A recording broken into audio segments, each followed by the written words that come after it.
On this episode, we're going to review the latest shows that took place on Wednesday, which is MLW Fusion Alpha number 6, where they had two matches of the opening rounds for the Opera Cup tournament. We even got, of course, AEW Dynamite back on Wednesdays, which is great to see. But also, we have a much recent event by all-female promotion Shine Wrestling with Shine 69. But also we're going to do a bit of a discussion over the shocking development that took place today earlier in the day, that many of the roster members, or should I say all of them from Ring of Honor, were released from their contracts. So what does this mean for Ring of Honor? Well, that discussion, we're going to talk about it from everything we have been hearing about recently. So let's get started with another episode of the Leader Wrestle Zone.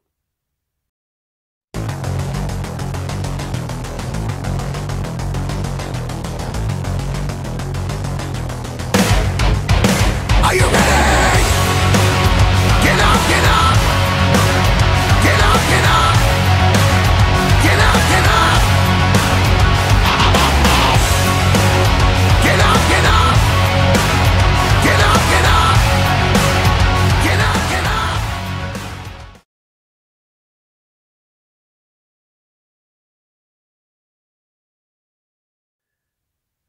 Welcome everybody to the Leader Wrestle Zone, all things that is pro wrestling with AEW, NXT, New Japan Pro Wrestling, Impact Wrestling, the National Wrestling Alliance, various promotions, wrestlers, matches, and championships. I am your host, Jay, right here. So let's begin with MLW Fusion Alpha number 6. Now, as you know, recently Cesar Duran has been plotting something against Hammerstone ever since he won the MLW World Heavyweight title. But however, he had a little bargaining with King Muertes. As you know, King Muertes defeated Richard Holiday to become the Caribbean Heavyweight Champion, which he did. So whatever he had a bargain with, basically he got it on the agreement. Now our opening match was part of the opening round of the Opera Cup tournament. We have Lee Moriarty versus Bobby Fish. I have to say this match was pretty good because they are from like the similar styles of wrestling, you know, like technical wrestling or catch wrestling, that sort of thing. But of course, Bobby Fish has an MMA background, but it always helps. And I was a bit of surprised that it was Bobby Fish that won this opening round when he did the infamous kick on Lee Moriarty to win. Now, Calvin Tankman was scheduled to be in the Cup tournament, but however, it appears that he began to diss both Alex Kane and King Mo, American Top Team, due to the fact that he doesn't want nothing to do with them. So basically, when Calvin Tankman was supposed to be in the Opera Cup tournament, apparently he was out due to an injury that they gave him. So they always have alternatives, and that alternative just been revealed. Or hold on. Well, I don't know. But anyway, now, there's a funny segment. Those Parks, you can guess that these guys are a bunch of weirdos. But however, they decided to tell all these adults, stop celebrating Halloween, to take candy, you're not a kid. So they just beat them up. And that's what they do. I thought it was extremely funny. Now, as I mentioned before, Cesar Duran looks like he has a new agenda, this time to destroy Hammerstone, since he became the MLW World Champion, and now it looks like he is going to make a deal with the Black Hand of Contra Unit. We're talking about Mads Kruger. So basically, Kruger doesn't like to work with anybody, but however, somehow Cesar Duran knows how to get around him, trying to convince him, regardless of anything. Excuse me. Now, last time we saw this, Nightingale was attacked by Holiday after her match, so she contacted Cesar Duran to give her a shot of Holiday and make her pay for what she did. And of course, Cesar will do it anyway, but we'll see what happens then. Now, speaking of Holiday, she showed up with her little slave, Dr. Hex, and Mads Kruger really whooped him completely. of into Oblivion, and then later the next person to show the deal with him. That is none other than Bud Heavy, but frankly, it did not work exactly like he hoped for. Now, as you know, the intensive rivalry between Injustice and 5150 began to escalate even further. Now, much of the reports saying that 51 Injustice are okay, but it's still unclear when they will be back. But however, that is something that's still open discussion.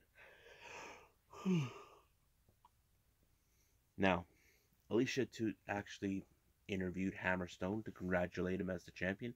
However, as you know, Hammerstone has a lot of work to do because he knows defeating Fatu is not enough. They need to get rid of Contra. So, Richard Holiday, who's been hurt, showed up, and I don't know what he said, but basically he was out of his mind.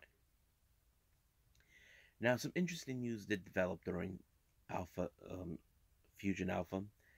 Turns out that Enzo is going to make his appearance or debut in MLW. Now, I know there's some mixed feelings about Enzo over the last couple years, but however, this is going to be interesting.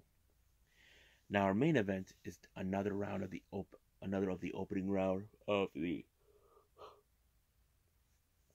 Opera Cup tournament.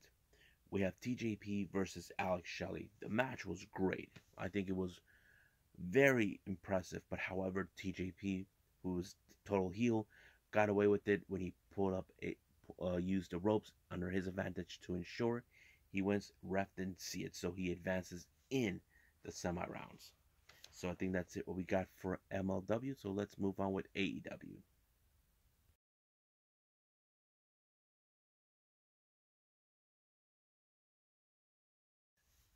Okay, so we got AEW back on Wednesdays.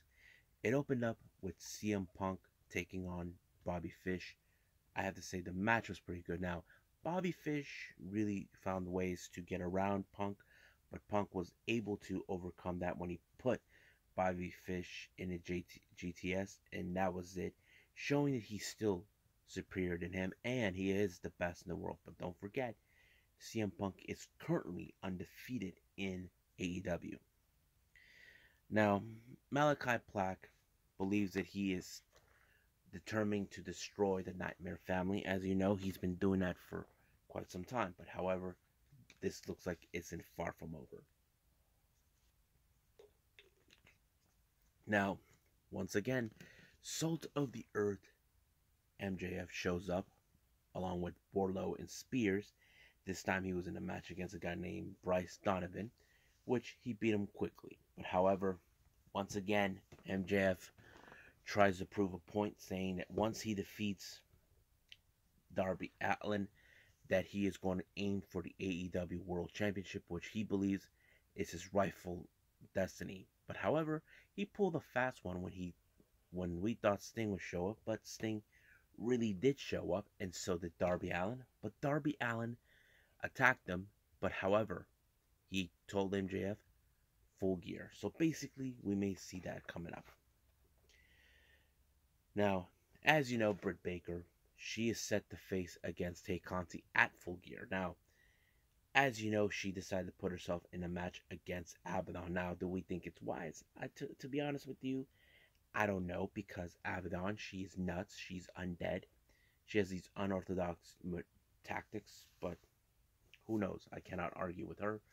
But she said if she beats her in this non-title match, she may get a shot of the title or something. I don't know. So Britt Baker is trying to ensure she remains as champion. That's always been her goal. Now, we get the TNT Championship, Sammy Guevara versus Ethan Page. Now, the stipulation is if Ethan Page wins the match, Sammy Guevara must leave the Inner Circle forever. But however, if Sammy wins this match, he actually will have 3 of America's top team be in that 10-man tag team match between the Inner Circle. So it was a pretty intense match, but of course it was Sammy who picked up an amazing victory. However, Ethan Page did not take that too kindly.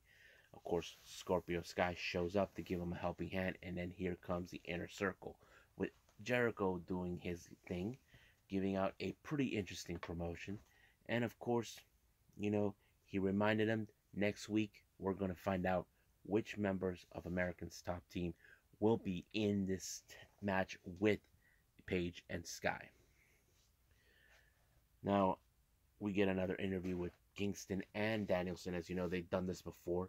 Kingston seems like he's now taking things seriously, and that's something that Daniel Bryan lives by. He wants every wrestler to take things seriously, and that's okay.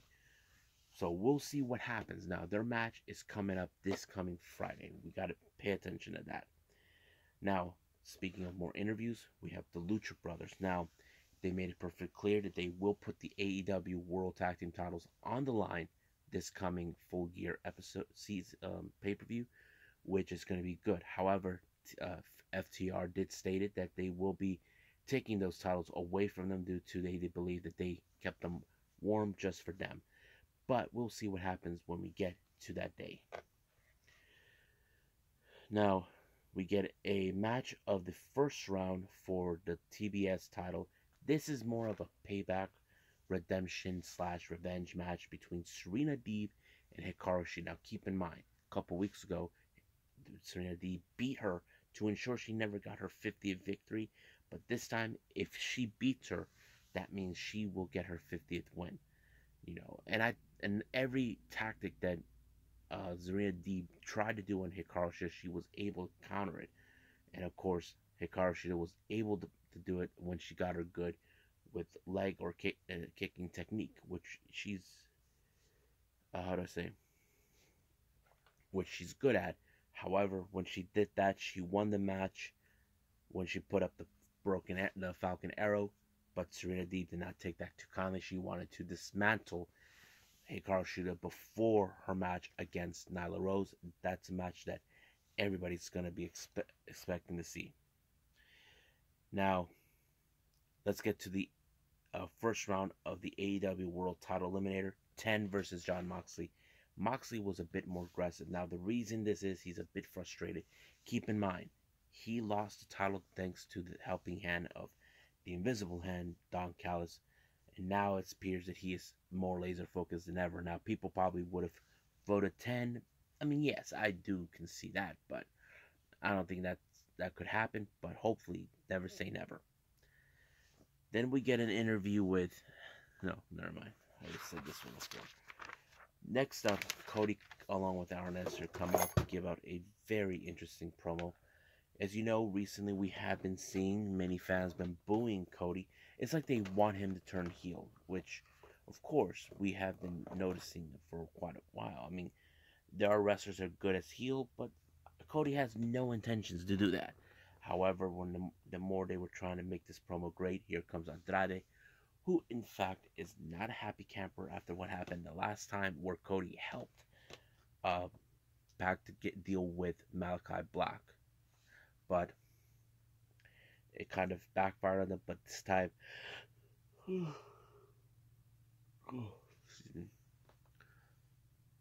so basically that's what happened. But Pac show up and gave the helping hand to Cody, and I think this is going to be an interesting development. Now, our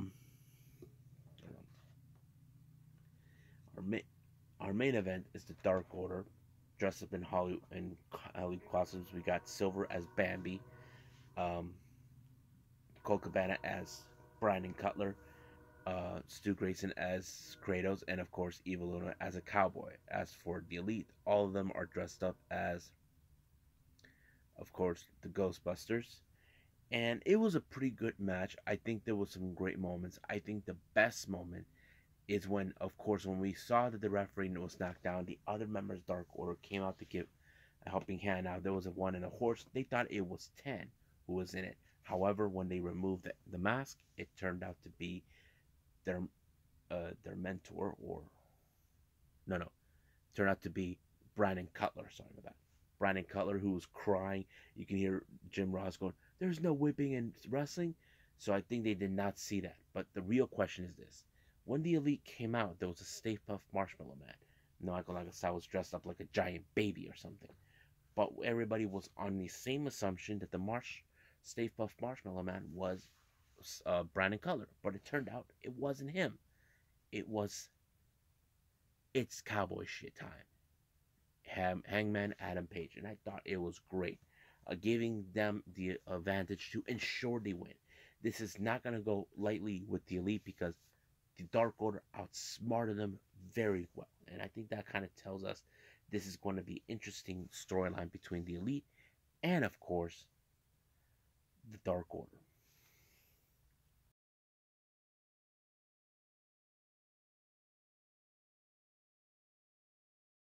Okay, before I proceed any further, I want to apologize to those from the previous video.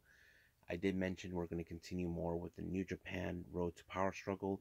Apparently, there is no live show for this one. You can see on their NJPW World on demand. Um, Basically, I didn't see that. The results are there, but what's the point if I haven't seen it? You know what I mean? But however, I made a very decision to replace it with why not Shine Wrestling. So I was cool with the idea. So we got Shine Wrestling with Shine 69 that took place on the 25th of October. We have the first two matches. I did not see them because I think they were having difficulties on their end during live streaming or so. Um, but I did. But here's the matches they had. There's Alex Sky and Mika Madrid versus Harlow O'Hara versus Vipers. The winners are Harlow O'Hara and Vipers. And then finally, there's Erica Torres versus Natalia Markova. But Natalia won in this match. Now, the matches I have seen, first one is Tracy Nix versus Brittany Blake. A good match. It was more like, I don't know. To me, looking at this match, they look more like a couple heels. I thought we'd see like the baby face or the heel, but not this time. It looks like there were two heels, but however, it was Brittany Blake that was the better woman than Tracy. Now our next match is for the Shine Nova Championship between Amber Nova versus The Woad. Now The Woad won this time the last pay-per-view last month, but however, Amber Nova wants to get this title. Now when the referee was knocked down, basically things have not gone a different way. Santana Garrett showed up. Apparently, she wants to obtain this title that she's never held. She has been the Shine champion before, tag team champions for Shine. So basically, that's what really was going on. But however, it was Santana Garrett showed up and caused the match. Now, we don't know if she's going to try to jump the line. I don't know, but we'll see what happens. Our next match we have is Tiffany Nieves taking on Kelsey Heather, who acts like a spoiled rich girl, winning the match. And that's exactly what she did. And not to mention, she showed disrespect to Tiffany Nieves once and for all. But if I was Kelsey, I would stay away from those people. Our next match is, of course, Casey Lennox versus Santana Garrett. These two girls are familiarized. Santana Garrett had, what's her name? Casey Lennox at her wing teaching her. It was more like the mentor now faces the student who's become the master. That kind of thing. It felt that way. But I don't know. But it was a good match. It showed. But however, I had a feeling in the match when Santana won the match that the World was going to pay a little visit. And frankly, he did. I mean, she did attack Casey Lennox to send out a point. But the real question is, will this Nova title be on the line? Most likely it could. But we'll see what is going to happen then. Now, the main event is the Shine Championship between Stormy Lee and Ivelisse. Now, Ivelisse rewarded Stormy Lee with this title due to the fact what happened the last time when, of course, Stormy, what's his name? Ivelisse was challenging AK-47 Allison Kay, and all of a sudden it kind of became like a war. And to me, it was a pretty darn great match. But however, Ivelisse has been a fighting champion since she took possession of this title, but it appears that Ivelisse, maybe her luck could be running out when they asked her who is the most likely challenger, and we saw one of them is possibly, who can I say this? Oh yeah, Natalia Markova. So basically, she'll be challenging Ivelisse for the title. So that's gonna be interesting. So I think that's it right now with Shine Wrestling.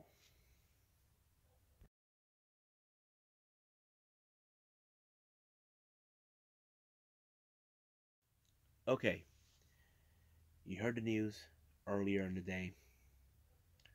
Ring of Honor announced that they're releasing their talent from their contracts. All of them. This was one of the most shocking precedented news I've ever heard. Now, the last time we've been shocked was with last year during April 15th of 2020.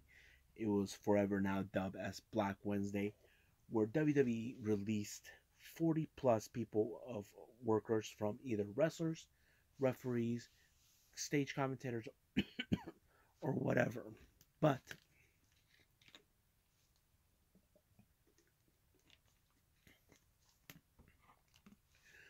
this one was different. This one was different. I never heard of a promotion letting go all of the talent. Now something was really odd here. Now ROH actually did made out a statement earlier regarding of what took place. Let me see if I can find it for you guys.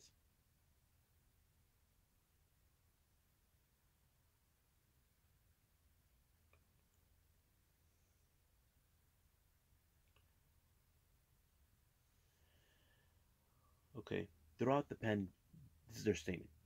Throughout the pandemic, our top priority was to keep everyone healthy and safe, and despite not producing any live events over 18 months, we were able to keep everybody fully contracted.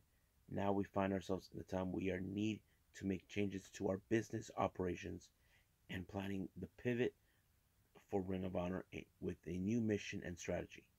This year will culminate with Final Battle in December.